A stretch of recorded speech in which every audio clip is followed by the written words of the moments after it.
Madalas ba po sumasakit ang dibdib nyo? Alam nyo ba ang chest pain? Yan ang pangunahing dahilan bakit nadadala ang pasyente sa emergency room sa hospital. Yan ang pinakamaraming consult, di ba? Pero ngayon, magbibigay ako ng tips para malaman ninyo kung delikado ba yung chest pain o hindi. Kasi hindi naman pwede punta kayo ng punta sa emergency room. Gastos tayo ng gastos ng 2,000, 3,000 or more, di ba? Meron tayong mga clues kung delikado siya or hindi. So, unahin natin muna yung mga possibilities, yung mga hindi delikado, pati doon sa mas delikado. Pwede to sa puso. Siyempre, pag puso, kailangan check up. Pwede to sa baga ang dahilan. Pwede sa tiyan, abdomen. Pwede sa buto. Pwede rin sa nervyos. O, isa-isahin natin, ha? So, ang una kong tinatanong, nasaan yung masakit ang dibdib? Yan. Anong part ang masakit? Ayan, parang namumula. Ang tinatanong sa pasyente, kaya mo ba ituro ng isang daliri? Kahit kayo, mga nakikinig ngayon, ituro niyo isang daliri, saan masakit? Pag naturo nyo, minsan pagising sa umaga, doon sumasakit. So, pag naturo mo na isang daliri, ayan, sasabihin niya, Dok, dito masakit o dito masakit Basta naturo ng pasyente, malaking tsansa, hindi na yan delikado. Kasi naturo mo So, pag tinuro mo, buto yung tinuro mo. Diba? So, most likely, costochondritis, muscle pain yan. Kasi tinuro mo, sabi mo dito, pag dinidiin ko, masakit. So, walang kabagay-bagay yon. So, pamparelax lang, kinakaban, baka nadaganan mo, o baka lagi ka nakakuba, costochondritis, hindi yan delikado, walang gamot. Yan ang costochondritis. Sa buto ang masakit. Kasi sa puso, ibang usapan yan. Pag puso ang sumakit, hindi mo matuturo Wala naman yung puso sa labas Nasa loob. So, pag sa puso, sasabihin niya, parang nandyan, Dok, di ko maturo So, yan. Pag naturo, okay lang. Number 2, panic attack ba o heart attack? Yan. Halos kamukha. Ayan, pareho yung mukha ng heart attack sa panic attack. Anong difference? Ang panic attack, usually ang chest pain, medyo matulis. Matulis siya. Tsaka halatang kabado yung mukha. Ayan, halatang kabado, parang sinasakal. Usually, mas bata sila. Mas bata, less than 45 years old. Wala namang high blood, basta sumasakit lang ang dibdib bigla. Yan, panic yun, may nervyos. Laging tumatawag sa'yo, may problema, laging stress, panic attack yun. Pag heart attack, ibang klase. Yan, Pag panic attack, na phobia, na stress, may problema, matulis. Matulis, parang sharp. Pinapawisan, parang mamamatay na siya, isip niya may mangyayari. Makita mo sa mukha, ako sa mukha pala kita Iba yung mukha ng panic attack. Iba yung mukha ng heart attack. Panic attack, parang dilat yung mata. Dilat yung mata, parang, alam mong kabado nervyos. Ang heart attack, hindi siya dilat. Parang siya nakakunot na talagang parang may masakit talaga. Tsaka ang heart attack usually may edad, baka may high blood, may diabetes. Tapos yung sakit ng dibdib, mga 5 to 15 minutes, mabigat. Pwede umabot sa kaliwang kamay, sa lower jaw, o dito sa kaliwa. At hindi niya matuturo.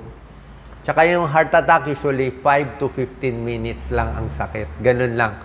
5 to 15 minutes, tapos nawawala. Pag tumuloy ng 30 minutes, heart attack na yun. So, yan po, ang difference. Pag panic, nervyos yan, panic siya. Panic. Tsaka mas bata, mas bata.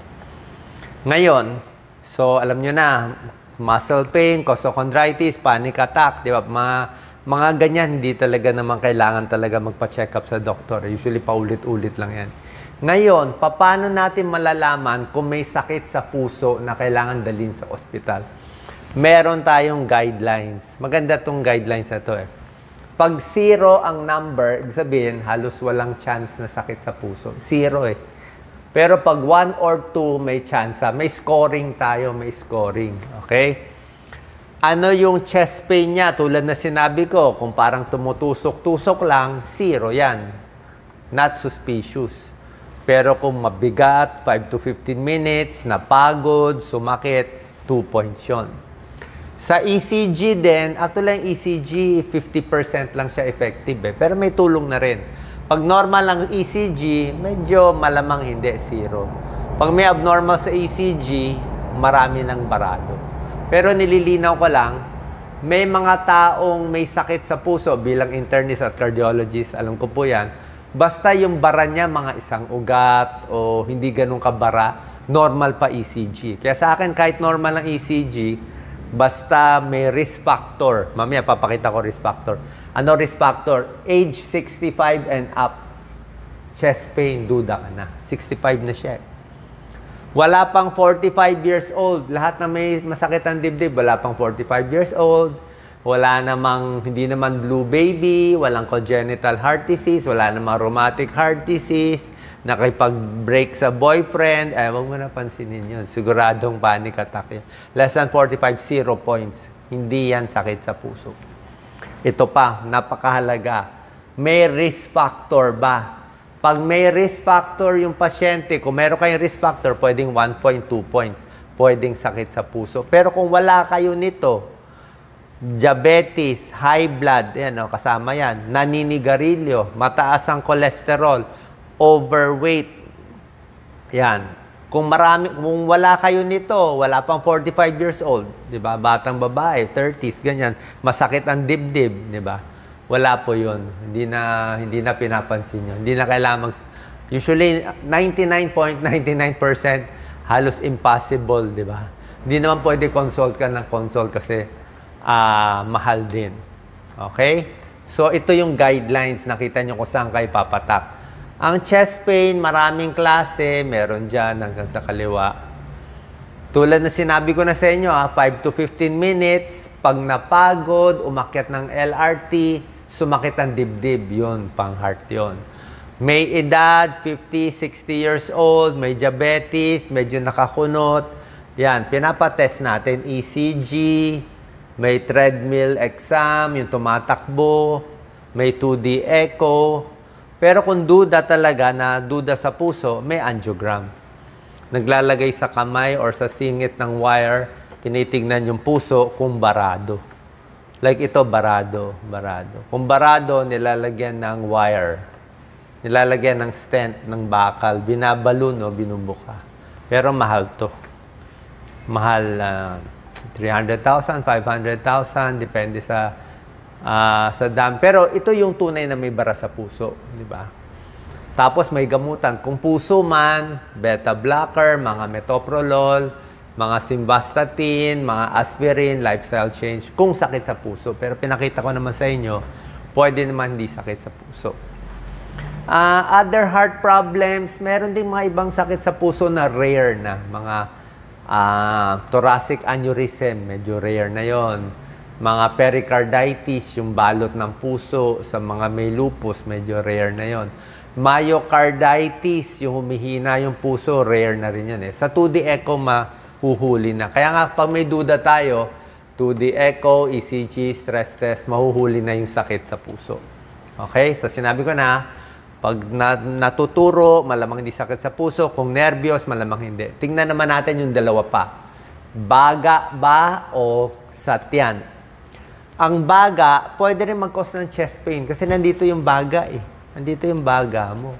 Diba? Ayan yung baga mo. Anong klaseng mag-chest pain? Pulmonya. Diba? Hika. O may problema sa baga. Nag-collapse yung lungs. May infection. May tubig sa baga. Pwede rin yun.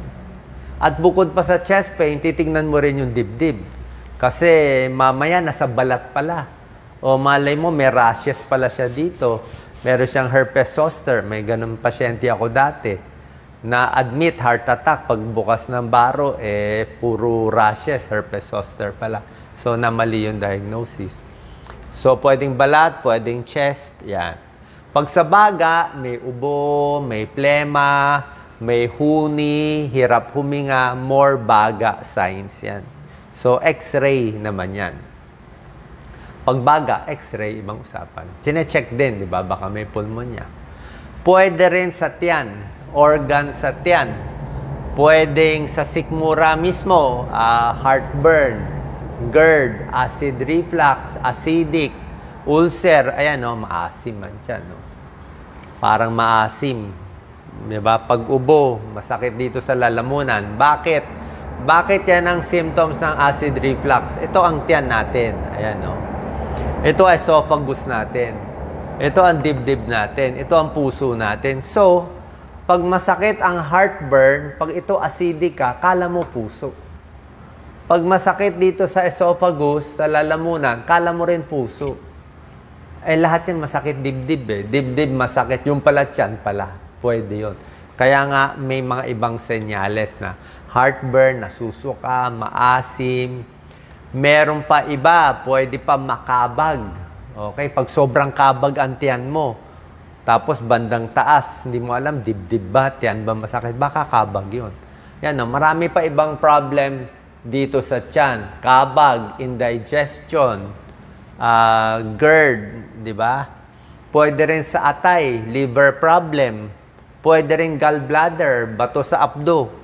Diba? Banda rito naman sa kanan, medyo malayo. So, yan ang mga possibility. Pwede sa tiyan, tulad na sinabi ko, pwede sa baga, pwede rin sa puso. Kung hindi tayo sure, kung tingin nyo naman hindi kayo papasa dun sa seryoso, at tingin nyo, hindi naman ganun kaseryoso sakit nyo, bata pa, or kung nagpa-check up na kayo isang beses, sinabi ng doktor, ay wala yan. Diba? So, meron namang lifestyle change para sa baka sakit sa puso, baka hindi sakit sa puso, walang masama, susundin natin lahat to. Good for all naman to eh. Kung baga, puso, tiyan man ang problema mo. So, relaxation, bawas stress, exercise pa rin, hinay-hinay lang. Pag sumakit ang dibdib, kung heart man yan, tigil, pero kailangan pa rin exercise. Healthy foods, bawas sa fast food talaga, mamantika. Huwag sobra pagkain, mahirapan ang puso. Pag busog na busog, pati tiyan, mahirapan. Support group, pwede rin yan. May mga kausap. Mas maraming prutas at gulay, pero syempre, huwag lang tataba. Gulay, mas maganda. Healthy snacks, pwede ang mani. Huwag na masyadong maalat. Saging, favorite natin.